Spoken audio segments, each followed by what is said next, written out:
നിരഞ്ജൻ എൻ്റെ കുട്ടിയെ കണ്ടില്ലല്ലോ. ദേവൻ ആരാഞ്ഞു. നിരഞ്ജൻ എന്നല്ല, ആരും കുട്ടിയെ കണ്ടില്ല. എന്തായാലും അരുന്ധതിയുടെ സെലക്ഷൻ മോശമാകില്ല, വേണുഗോപാൽ പറഞ്ഞു. എന്നാലും അങ്ങനെ അല്ലല്ലോ, കുട്ടികൾ തമ്മിൽ കാണണ്ടേ? ഒന്ന് സംസാരിക്കാതെ എങ്ങനെയാണ്? മോൻ്റെ ഇഷ്ടം അല്ലേ പ്രധാനം. ദേവൻ വിഷമിക്കണ്ട, നമ്മൾക്കെല്ലാത്തിനും വഴി കാണാം ഉടൻ തന്നെ. അവിടെ നിന്ന് വേണ്ടപ്പെട്ടവർ വരിക, അന്ന് തന്നെ മോനെയും ഇങ്ങോട്ട് വരുത്താം. എന്തേ? വേണുഗോപാൽ പറഞ്ഞ ശേഷം അരുന്ധതിയെ നോക്കി. ഓ, അങ്ങനെയാവാം. ഏട്ടൻ പറഞ്ഞതാണ് ശരി. ദേവൻ, താങ്കൾ വിഷമിക്കേണ്ട, എല്ലാം നല്ലതിനാണ്, അത്രയും വിചാരിച്ചാൽ മതി. ഇവിടെ വന്ന ശേഷമുള്ള എല്ലാവരുടെയും സംസാരം, ഈ വീട്, എല്ലാത്തിനും ഉപരി പ്രിയമോളുടെ സന്തോഷം, അതൊക്കെ ഓർത്തപ്പോൾ ദേവൻ അവർക്ക് വാക്ക് കൊടുക്കാൻ തീരുമാനിച്ചു. എന്നാൽ നമ്മൾക്ക് ഇത് ഉറപ്പിക്കാം. പണിക്കർ പറഞ്ഞ ശുഭമുഹൂർത്തത്തിൽ തിനഞ്ജൻ്റെയും കൃഷ്ണപ്പുരയുടെയും വിവാഹം. ദേവനും വേണുഗോപാലും പരസ്പരം കൈകൊടുത്തു. കുറച്ചു സമയം കൂടി സംസാരിച്ചിരുന്ന ശേഷം തിരികെ പോരുവാൻ അവർ തയ്യാറായി. എന്നാൽ ഞങ്ങൾ ഇറങ്ങുക കേട്ടോ. ഇങ്ങോട്ട് വരുന്ന കാര്യമൊക്കെ ഞാൻ ചെന്നിട്ട് വിളിക്കാം. ദേവനും രാമണ്ണിയും പോകാൻ തയ്യാറായി.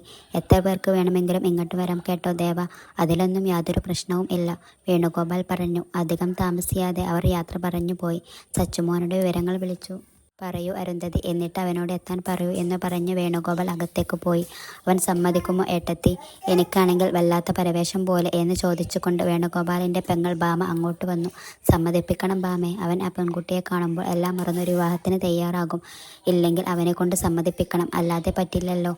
അരുന്ധതി എന്തൊക്കെയോ തീരുമാനിച്ചു മട്ടിൽ ഭാമയെ നോക്കി പറഞ്ഞു. എങ്ങനെയും ഈ വിവാഹം നടത്തണം. ഈ കുടുംബത്തിൽ ആദ്യമായി നടക്കുന്ന മൺകാൾ കർമ്മമാണ്, അതിനൊരു കുറവും വരുത്താൻ പാടില്ല. ഭാമയും അവരുടെ അഭിപ്രായത്തോട് യോജിച്ചു. ആ പെൺകുട്ടിയെ കാണുമ്പോൾ അവൻ പറഞ്ഞതെല്ലാം മറക്കും ഭാമേ. ഞാൻ പത്മിനി ചേച്ചിയെ വിളിക്കട്ടെ എന്നും പറഞ്ഞ് അരുന്ധതി ഫോൺ എടുത്തു. അരുന്ധതിയുടെ അമ്മയുടെ സഹോദരി പുത്രിയാണ് പത്മിനി. ഭർത്താവ് മരിച്ചതിന് ശേഷം മകൻ്റെയും ഭാര്യയുടെയും കൂടെ അമേരിക്കയിൽ ആണ് അവർ. അരുന്ധതിയും പത്മിനിയും കളിക്കൂട്ടുകാർ ആയിരുന്നു. പത്മിനിയുടെ മകൻ്റെ വിവാഹം കഴിഞ്ഞിട്ട് 7 വർഷമായി. കുട്ടികൾ ഇല്ലാത്ത ദുഃഖം മാത്രം ഉള്ളൂ പത്മിനിക്ക്. പത്മിനി ചേച്ചി മാക്സിമം ട്രൈ ചെയ്യാമെന്ന് പറഞ്ഞു കേട്ടോ ഭാമേ. അരുന്ധതി അതീവ സന്തോഷത്തോടെ ഭാമയുടെ അടുത്തേക്ക് വന്നു. അതെയോ, എങ്കിൽ പിന്നെ ഏട്ടത്തിക്ക് സന്തോഷമായല്ലോ അല്ലേ? സച്ചുവിനെ വിളിച്ച അരുന്ധതി കൃഷ്ണപ്രസാദ് ചോദിച്ചു. ഇല്ല ഏട്ടാ, വൈകിട്ട് വിളിക്കാം. ആ സമയത്ത് അവൻ ഫോൺ അറ്റൻഡ് ചെയ്യും എന്ന് പറഞ്ഞ് അവൾ അടുക്കളയിലേക്ക് പോയി. എങ്കിൽ നീ ഒന്ന് വിളിക്കൂ ഗോപ, നീ ഒന്ന് സംസാരിച്ചാൽ ഒരു പക്ഷേ സച്ചുമോൻ ഈ ബന്ധത്തിന് സമ്മതിക്കുമായിരിക്കും, അയാൾ അനുജനോട് പറഞ്ഞു. അങ്ങനെ മകൻ്റെ നമ്പറിലേക്ക് അയാൾ വിളിച്ചു. മോനെ, നീ അത്യാവശ്യമായി ഇങ്ങോട്ടൊന്ന് വരണം, ഒരു പ്രധാനപ്പെട്ട കാര്യം സംസാരിക്കണം നിന്നോട്. ഇവിടെ എല്ലാവരും നിന്റെ വരവും കാത്തിരിക്കുകയാണ്, നീ മറുത്തൊന്നും പറയണ്ട, വന്നാൽ മതി. എങ്ങനെയെങ്കിലും ലീവ് സംഘടിപ്പിക്കണം, എന്നിട്ട് പെട്ടെന്ന് പോയിക്കോളൂ. വൈകുന്നേരം അമ്മ വിളിക്കും നിന്നെ, കാര്യങ്ങളൊക്കെ സംസാരിക്കും. ഓക്കെ. മകൻ്റെ മറുപടിക്ക് കാക്കാതെ അയാൾ ഫോൺ വെച്ച്. സച്ചു വരും, അവനെക്കൊണ്ട് സമ്മതിപ്പിക്കണം. എല്ലാവരും ഉറച്ച തീരുമാനം എടുത്തു കഴിഞ്ഞിരുന്നു. ദേവനും രാമണ്ണിയും തിരിച്ചെത്തിയപ്പോൾ നേരം ഇരുട്ടിയിരുന്നു. മീര അകത്ത് സീരിയൽ കാണുകയാണ്. പ്രിയ അടുക്കളയിൽ ഉഴുന്ന് അരക്കുകയാണ്. മീര എന്നുള്ള വിളി കേട്ട് പ്രിയ ഓടിച്ചെന്ന് വാതിൽ തുറന്നു. യാത്രാക്ഷീണം നല്ലതുപോലെ അയാളുടെ മുഖത്ത് കാണാമായിരുന്നെങ്കിലും ആ കണ്ണുകളിൽ സന്തോഷത്തിൻ്റെ തിളക്കം കൂടുതലായിരുന്നു. ഹാ മോളെ, ചെറിയച്ഛൻ മടുത്തുല്ലേ? ഹേയ്, അതൊന്നും കുഴപ്പമില്ല കുട്ടി, നിനക്ക് എങ്ങനെയുണ്ട് മീരെ? വേദനയ്ക്ക് ശമനം ഉണ്ടോ? അയാൾ ഷർട്ട് മാറിക്കൊണ്ട് ചോദിച്ചു. ഓ, ഇപ്പോൾ കുഴപ്പം ഒന്നുമില്ല ദേവേട്ട. ആ പോക്ക് തടസ്സപ്പെടുത്താനൊരു പക്ഷേ ഇവൾ വല്ല നേർച്ചയും നേർന്നു കാണും എന്ന് പറഞ്ഞുകൊണ്ട് മീര അടുക്കളയിലേക്ക് നടന്ന പ്രിയ അടിമുടി നോക്കി. അതിരിക്കട്ടെ, പോയ കാര്യം എന്തായി? വല്ലതും നടക്കുമോ ഏട്ടാ?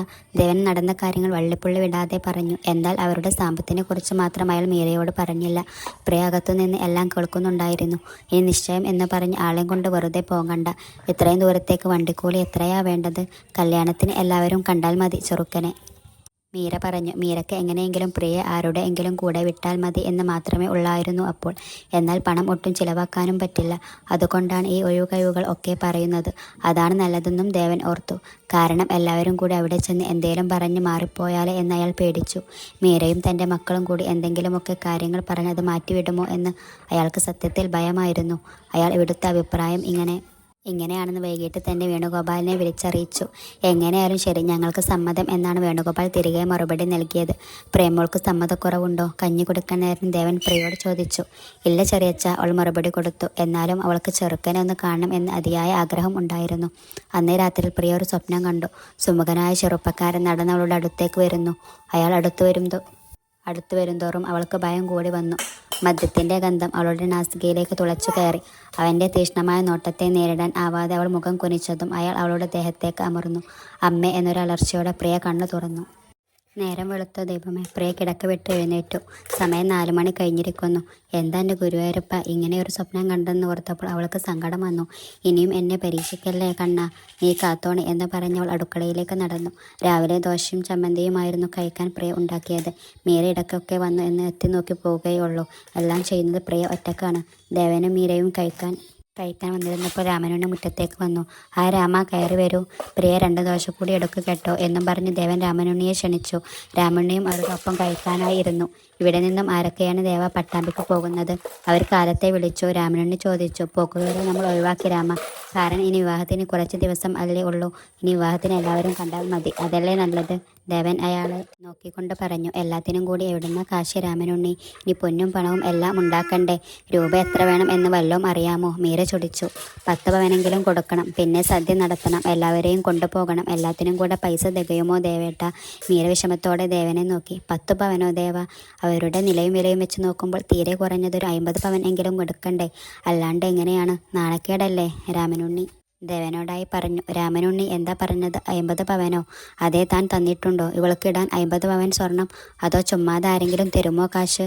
ബാക്കിയുള്ളവൾ ഒരു 10 പവനെങ്കിലും കൊടുക്കാം എന്ന് വെച്ചപ്പോൾ രാമനുണ്ണിയുടെ വർത്താനം കേട്ടോ ദേവേട്ട? ഇവളെ തീറ്റിപ്പോറ്റി ഇത്രയും ആക്കിയതും പോരാ. മീരക്ക് കലി കയറി. രാമനുണ്ണി അക്ഷരം മിണ്ടാതെ പെട്ടെന്ന് തന്നെ തിരിച്ചുപോയി. അടുക്കളയിൽ നിന്ന് പ്രിയയും കേട്ടു മീരയുടെ പ്രസംഗം. അവൾക്ക് കണ്ണുകൾ നിറഞ്ഞു വന്നു. എന്തായാലും ദൈവം തനിക്കൊരു നല്ല ജീവിതം തരുമല്ലോ എന്നോർത്തപ്പോൾ അവളുടെ സങ്കടം പമ്പ കടന്നു. നന്ദിനി പശുവിന് വൈക്കോൽ കൊടുക്കുമ്പോഴും കുളത്തിലേക്ക് തുണി നനക്കാൻ പോകുമ്പോഴും എല്ലാം പ്രിയക്ക് പതിവില്ലാത്ത സന്തോഷം കണ്ടു. തൻ്റെ രാജകുമാരം ഇടാനാവൂ എന്നോർത്ത് അവൾ എപ്പോഴേക്കും അങ്ങനെ ആയിരിക്കും. തൻ്റെ ഏട്ടൻ്റെ മുഖം പല രൂപത്തിൽ അവൾ സങ്കല്പിച്ചു നോക്കി. 2 പേരും തമ്മിൽ നേരിട്ട് കണ്ടിട്ടില്ലായിരുന്നു. വിവാഹം ഉറപ്പിച്ചത് അരുന്ധതി അമ്മയാണ് തന്നെ കണ്ടു ഇഷ്ടപ്പെട്ടത്. ആ അമ്മ കാരണം ആണ് ഇങ്ങനെ വിവാഹത്തിന് തീരുമാനമായത്. അവൾ അരുന്ധതിക്ക് ദീർഘായുസ്സ് കൊടുക്കാൻ ദൈവത്തോട് പ്രാർത്ഥിച്ചു. ഈശ്വര, എല്ലാം നല്ലതിനാവണേ എന്ന് 1000 ആവർത്തി പ്രാർത്ഥിക്കും. ഇടയ്ക്കെല്ലാം അവൾ നിരഞ്ജൻ എങ്ങനെയാണെന്ന് ആലോചിക്കുമായിരുന്നു. അവനെക്കുറിച്ചുള്ള ഓർമ്മകൾ അവളുടെ മനസ്സിലൊരു വേലിയേറ്റം പോലെ ഇരമ്പിക്കൊണ്ടിരുന്നു. ഊണിലും ഉറക്കത്തിലും എല്ലാം നിരഞ്ജൻ്റെ മുഖം ഓർത്തെടുക്കാൻ നോക്കും. ചിലപ്പോൾ അവൾക്ക് വല്ലാത്ത സന്തോഷം തോന്നും. തൻ്റെ സങ്കടവും സന്തോഷവും പരിഭവവും ഒക്കെ പങ്കുവെക്കാൻ ഒരാൾ തനിക്ക് സ്വന്തം ആയിട്ട് വരികയാണല്ലോ എന്നോർക്കും. ഒരു ദിവസം അരുന്ധതി ദേവൻ്റെ ഫോണിൽ വിളിച്ചു എല്ലാവരോടും സംസാരിച്ചു. നിരഞ്ജൻ അടുത്ത ദിവസം എത്തും എന്ന് പറഞ്ഞു. അവൻ വന്നു കഴിഞ്ഞാൽ അവിടേക്ക് എല്ലാവരും കൂടി വരും എന്ന് പറഞ്ഞു. പക്ഷേ മീര വിലക്കി. കാരണം ഇനി എല്ലാവർക്കും വെച്ച് വിളമ്പാൻ ഒന്നും കാശ് കളയാൻ ഇല്ലെന്ന് പറഞ്ഞു മീര ദേവനോട് വഴക്ക് ഉണ്ടാക്കി. കല്യാണത്തിനു കണ്ടാൽ മതി, അതാണ് നല്ലത്. അങ്ങനെ ആ വരവ് ദേവനും ഒഴിവാക്കി. അയാൾക്കാണെങ്കിൽ ഭാര്യയെ അനുസരിക്കാതെ വേറെ നിവൃത്തിയില്ലായിരുന്നു. പ്രിയക്ക് മാത്രം ഒരുപാട് വിഷമം തോന്നി. അവനെ ഒന്ന് കാണാൻ അവൾക്ക് ആഗ്രഹമുണ്ടായിരുന്നു. ആ മനം തുടിക്കുന്നത് അറിയുവാൻ ആരും ഇല്ലായിരുന്നു ഈ സമയത്ത്. നിരഞ്ജനും ആയിട്ട് വാദപ്രതിവാദത്തിൽ ആയിരുന്നു അരുന്ധതിയും വേണുഗോപാലും. കാലത്താണ് അവൻ എത്തിച്ചേർന്നത്. എത്ര പറഞ്ഞിട്ടും നിരഞ്ജൻ വിവാഹത്തിന് സമ്മതിക്കുന്നില്ല. എൻ്റെ സമ്മതം ഇല്ലാതെ ആരോട് ചോദിച്ചിട്ടാണ് നിങ്ങൾ ഈ വിവാഹം ഉറപ്പിച്ചത്? എന്നോടൊരു വാക്കും പറയാതെ. ഒക്കെ ഞങ്ങളുടെ തീരുമാനം ആയിരുന്നു അല്ലേ? പക്ഷെ ഞാൻ സമ്മതിക്കില്ല. അമ്മ ദയവ് ചെയ്ത് എന്നെ ഒന്ന് ഒഴിവാക്കി തരണം. നിരഞ്ജൻ അവരോട് കയർത്തു. മോനെ സച്ചു, നീ കഴിഞ്ഞതെല്ലാം മറക്കൂ കണ്ണ. അമ്മ നിന്നോട് അപേക്ഷിക്കുകയാണ് മോനെ. നിനക്കൊരു ജീവിതം വേണ്ടേ ഇവിടെ? എല്ലാവരും എത്രമാത്രം ആണെന്നോ ആഗ്രഹിക്കുന്നത്. അരുന്ധതിയെ പൂർത്തിയാക്കാൻ സമ്മതിക്കാതെ നിരഞ്ജൻ അവരുടെ വാപ്പൊത്തി. അമ്മ എന്നെ എൻ്റെ ലോകത്തേക്ക് വിടൂ പ്ലീസ്. ഞാൻ ആർക്കും ഒരു ഉപദ്രവം ഏൽപ്പിക്കാതെ എവിടെയെങ്കിലും ജീവിച്ചോളാം. ഇനിയൊരു പെൺകുട്ടിയുടെ ജീവിതം കൂടി എനിക്കത് ഓർക്കാൻ പോലും വയ്യ. വേണമെങ്കിൽ ഞാൻ നിങ്ങളുടെ കാലു പിടിക്കാം. നിരഞ്ജൻ പറഞ്ഞു നിർത്തി.